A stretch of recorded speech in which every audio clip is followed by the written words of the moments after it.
Today's model is my very good and talented friend, fire artist Derrick Vermin. I'll provide all of his links and information down below so you can go find him and check him out. Start off by blocking out a mask-like shape with a wide-angle brush and some red face paint. Leave the eye areas open and the mouth as well. I emphasize the under eye area with V-shapes so that when I put in wrinkles later, they will be more prominent. Use a round oval brush and white paint so you can easily block in the teeth. I actually created this character a couple years ago and I'm using that as a reference to look at, but if you need to look up demon, devil images to help you do that, that's perfectly fine. Now use a pointy brush and black face paint to etch in the mouth. Make the smile going upwards in kind of this creepy, awkward manner and fill in the areas around the teeth. Now I left the actual lip area open for last so that your model or actor is comfortable if they need to take a drink of water or anything else, they still can use their mouth until the very end. Don't forget to fill in above the teeth area with the red face paint with a small fine brush, and also fill in the eye area with black. Then take some black eyeshadow so you can seal it in and make it last longer, and also take away the shine.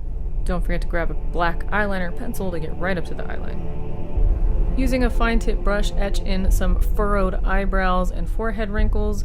Now, this look can actually be a lot more detailed, but for time's sake and not wanting the model to be in the makeup chair for too long, I made this a little more simplistic and easier to do. That way there's less time in the makeup chair and more time spent on the performance. As you can see, I'm basically just emphasizing the areas around the mouth, the eyes, and the nose as well, making the nostrils come out a bit farther than his own so it's a little more dramatic, and coloring the area under the nose.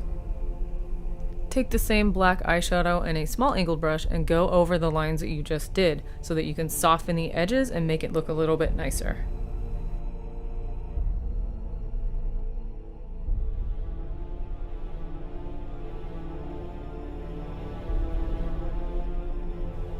To make the teeth look like they're protruding more, draw some black lines in between the top teeth and then use the angle of the brush to pull down the shadow towards the center, leaving the center open, and then you can add some white with a smaller brush to give it a highlighted effect. With this same technique, continue using the brush that you used to highlight above the teeth and go all the way around the edges of the mouth, the cheek area, the wrinkles. Everywhere you put that white, it's going to start to turn a little bit pink because red is underneath it, but that's going to give it a very highlighted effect. The cool thing is, once you let this dry, you can go back over certain areas with the white again, and it will stand out even more. Do be aware of how much water you are using though, because if you use too much, it will blend together and it won't look like a highlight. It will just look like pink face paint.